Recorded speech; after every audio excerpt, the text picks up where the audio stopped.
ಹಾವೇರಿಯಲ್ಲಿ ಬಾಕಿ ಬಿಲ್ ಬಿಡುಗಡೆಗೆ ಒತ್ತಾಯಿಸಿ ಗುತ್ತಿಗೆದಾರರು ಸಮರವನ್ನ ಸಾರಿದ್ದಾರೆ. ಪ್ರಮುಖವಾಗಿ ಕಾಂಗ್ರೆಸ್ ವಲಯದಲ್ಲಿ ಗುರುತಿಸಿಕೊಂಡಿರುವ ಗುತ್ತಿಗೆದಾರರೇ ಬಿಲ್ ಬಿಡುಗಡೆ ಆಗಿಲ್ಲ ಅಂತ ಆಕ್ರೋಶ ವ್ಯಕ್ತಪಡಿಸಿರೋದು.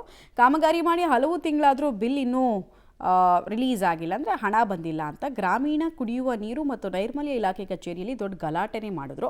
ಕಾಮಗಾರಿಗಳನ್ನು ಮಾಡಿ 10 ತಿಂಗಳಾಯಿತು, ಇವತ್ತು ಬಿಲ್ ಮಾಡ್ತೀವಿ, ನಾಳೆ ಅನುದಾನ ರಿಲೀಸ್ ಮಾಡ್ತೀವಿ ಅಂತ ನಮ್ಮನ್ನು ಬರೀ ಕಚೇರಿಗೆ ಅಲಿಸ್ತಾ ಇದ್ದಾರೆ.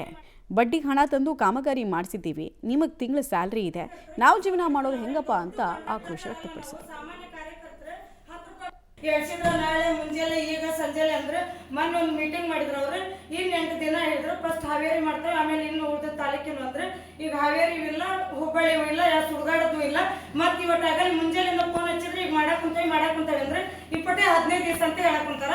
ನಮ್ಮಂತ ಕಾರ್ಯಕರ್ತರು ಕೆಲಸ ಮಾಡಿದ್ದು ನಾವೇನು ದೊಡ್ಡ ಕಾಂಟ್ರಾಕ್ಟರ್ ಅಲ್ಲ, ನಾವು ಸಾಮಾನ್ಯ ಕಾರ್ಯಕರ್ತರು 10 ರೂಪಾಯಿ ಬಡ್ಡಿ ಅಂತಂದ್ರೆ ಏನೋ ಒಂದು ಕೆಲಸ ಮಾಡಿಸಿದ್ವಿ ಅಂದ್ರೆ ಇವ್ರು MB ಪಾಟೀಲ್ ಮೇಲೆ ಇವ್ರು ಹೇಳ್ತಾರೆ, ಇವ್ರ ಮೇಲೆ ಅವ್ರು ಹೇಳ್ತಾರೆ.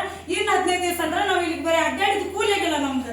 ಚೆಕ್ಕಿಗೆ ಸಹಿ ಮಾಡಕತ್ತಾರ, ಚೆಕ್ಕಿಗೆ ಸಹಿ ಮಾಡಿ ಈಗಾಗಲೇ ಕೇಳಿದ್ರೆ ನಮ್ಮ ಅಣ್ಣ ಕಳ್ಸಿವಿ.